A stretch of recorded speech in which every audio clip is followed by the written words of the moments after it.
with us tonight. This is the first of our pro-democracy rallies across Canada. And in this room, it's actually hard to try to do a head count, but I'm watching more and more of you stream in and pack this hall, and this is fantastic. Thank you for coming out.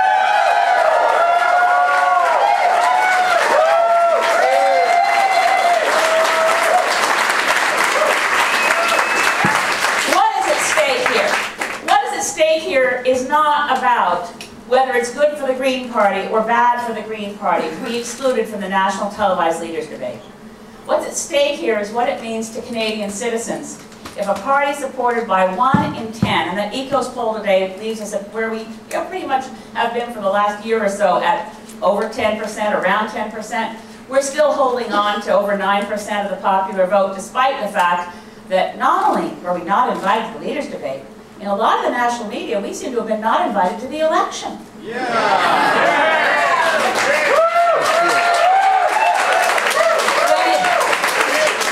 I always watch with some interest, where are the leaders today? That's always an interesting thing, and I find out that I seem not to exist.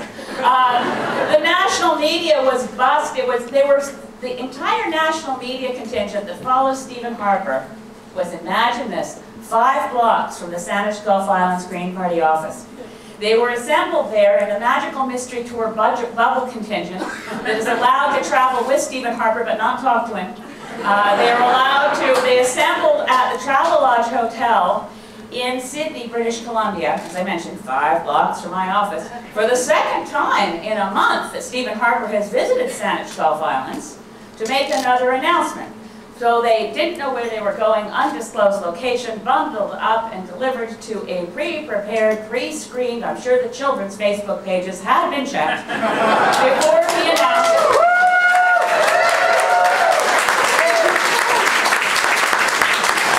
Before he announced something that's been on our platform for 5, 6 years now, and he didn't even actually announce that he would do it. He'd only do it maybe promising if there is the day that they eliminate the deficit, income splitting. So there we are, and I was astonished that the media coverage failed to mention, isn't it interesting that the Prime Minister of Canada has twice in a month visited this southern Vancouver Island riding? What could be the reason? The national media coverage failed to mention. He was there in late February, he was there in late March. What would compel Stephen Harper to make 2 visits in a month to a riding held by one of his cabinet ministers? I think it's because they're worried. I know.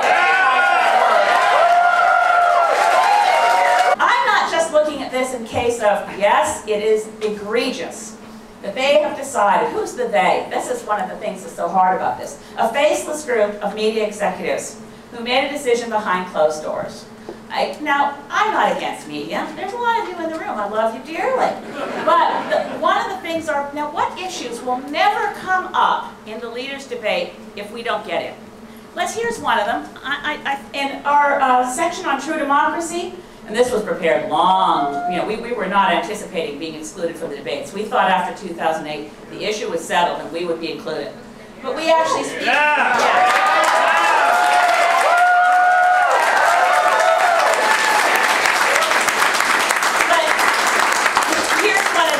We're probably not going to hear about from other politicians because they may recognize it's a problem, but they may think it's too hot to handle. What are we going to do about the increasing corporate control in Canadian journalism? If we want a healthy democracy, we need a free, independent media that's unafraid of the politicians.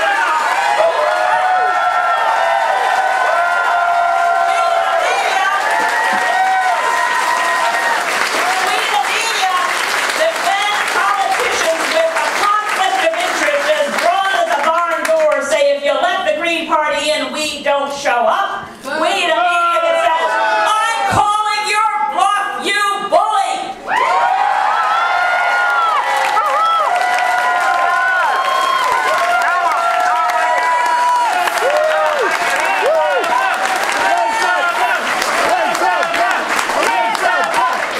Now the other issue, I haven't heard anything from any of the other parties about the situation in Afghanistan. We're calling for a peaceful solution.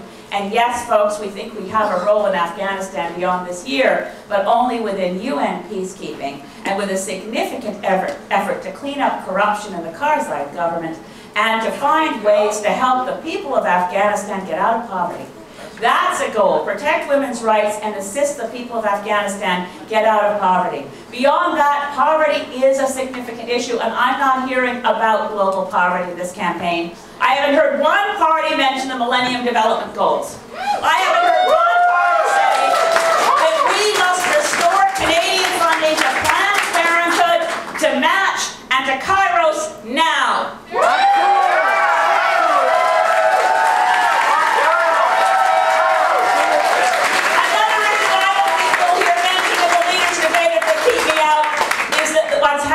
Canadian democracy represents a departure from our traditions that is dangerous. Amen. There is no such creature in the Canadian Constitution as the PMO. The Prime Minister's office under Lester Pearson was a handful of stenographers.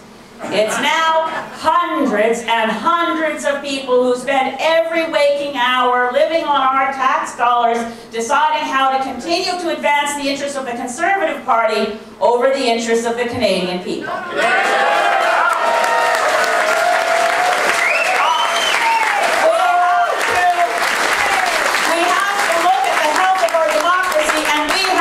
A pro-democracy movement that liberates each and every one of the 308 members of Parliament, no matter what party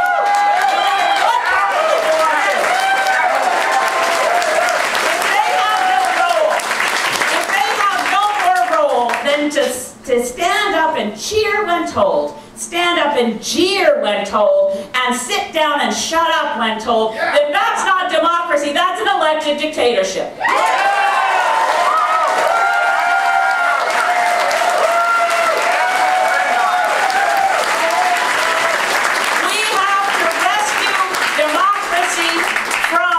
Political parties.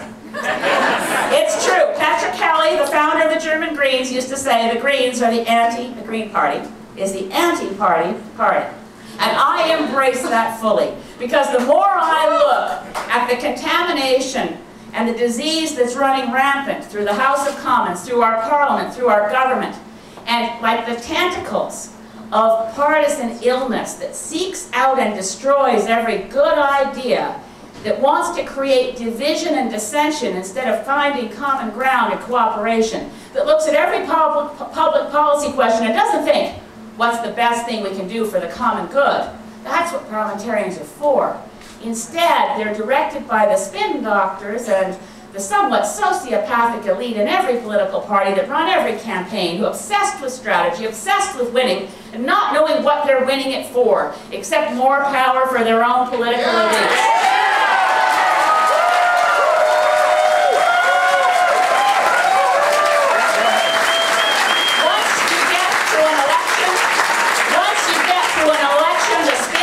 Should go home. Yes. Once you get to an election, people in the House of Commons should be capable of working together and saying, okay, we've got some issues here, we don't all agree, but it's a minority parliament. Let's aspire to be the best minority parliament Canada's ever seen. And I think we all know the best minority parliament Canada has ever seen was Lester B. Pearson's government, with the cooperation of David Lewis, that gave us our health care system, gave us our employment insurance, gave us our Canada pension plan, and invested in the future of our country. In our platform, we're calling for a national program to engage Canadians, whether it's a royal commission, a commission of inquiry, a national conversation, to address the democracy deficit. Because, as Mike just said, if we don't fix what's growing like a cancer in Canadian democracy, the toxicity and the growth of constant partisanship, a non-stop election campaign, that even where consensus is sitting right in front of you and there's a possibility of getting people to agree, it's smashed to the floor, lest it might become an obstacle in attacking the other person when the next election campaign rolls around. I can't stand it anymore. Canadians are sick of it. And when we have green voices in the House of Commons, we will